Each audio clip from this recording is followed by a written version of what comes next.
Okay, Z asked me to do a quick summary video for you, so we're going to wrap it up.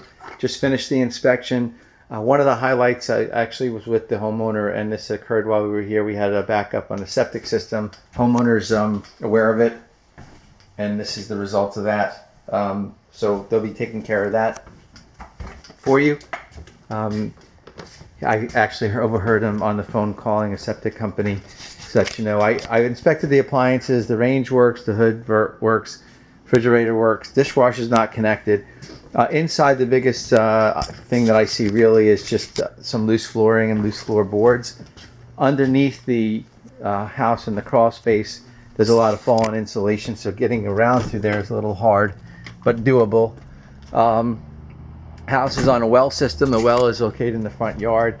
The pressure was good on the well. I didn't have any issues with the water.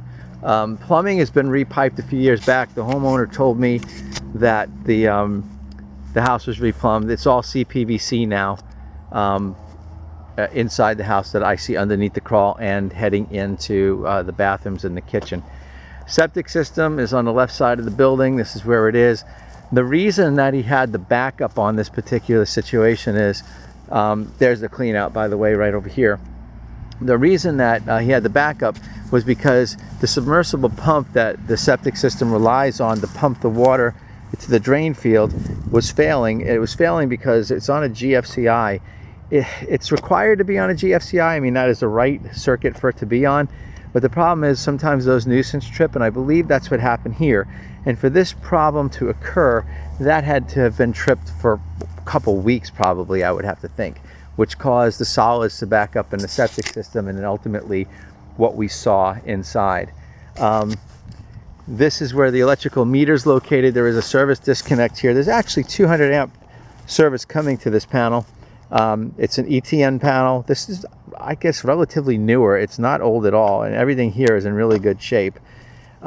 Inside you have the original electrical panel, and that panel is actually in decent condition as well. I believe it's a Bryant or a Murray panel. I'll have it in the inspection report for you. Now, this is an older manufactured home, so naturally everything is dated here. So I don't know what your goals are, but essentially you would want to take your goals and apply what I have in my report to how it best fits your situation.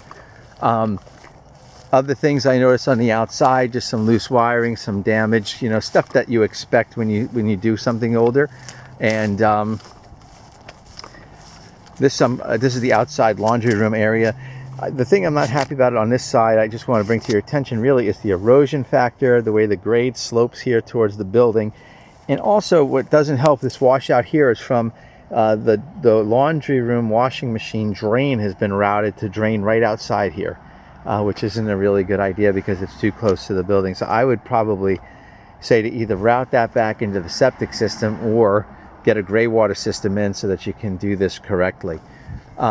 Because of the erosion, obviously you have some issues around the building, like the stairs here moving, the little couple of things just like safety hazards, things like that. Now as we walk around this side, this shed was locked, so we really didn't look at it too hard. I saw some wood rot there. It's just for storage from what I can gather. Coming around this side, same thing, some damaged trim and stuff. Now, this air conditioning unit, I believe, is from around 1996. There's no label on it, so I can't really tell what year it is from. It has some damage at the fins. It's not looking that great, but it performed. I mean, it cooled right and it heated right. So I guess at some point you got to explore in the near future a new air conditioning unit. Just budget for that because we're not sure how long this one will last you. Coming around the other side, just kind of gauge on what's going on here. When I was in the house, I saw some discoloration at the ceilings along this side of the building, and there's a very humid odor right along here inside a closet which backs the bathroom right between those two windows.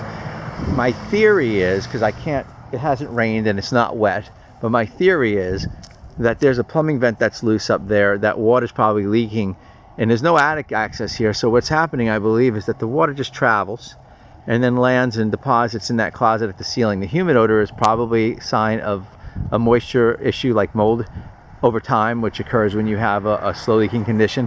The roof is a metal roof, and I think it's original. I don't think it's ever been replaced.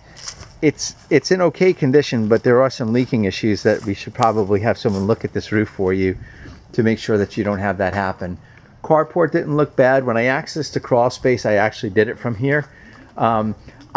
I measured the distance between your hurricane strapping, and it's an 8-foot span, which I believe was probably good for when it was built or into the 90s, but I think it's much different now. I think it's more like 5 feet. I'm not a code inspector, but that's kind of where I'm used to seeing it on a newer manufactured home. Inside the house is, you know, it's an older house. It's got wood paneling. The wood floors are uneven and some are warping and stuff like that. So there is work to be done on the inside. I'm going to rely on my home inspection report to convey as much information as I can for you. But I do think there are some things up front that need to be addressed, and I'll put the priorities in the inspection, and you're welcome to give me a call once you've reviewed everything. Thank you so much for your business. I really appreciate it, and I'll look forward to speaking with you. Have a good day.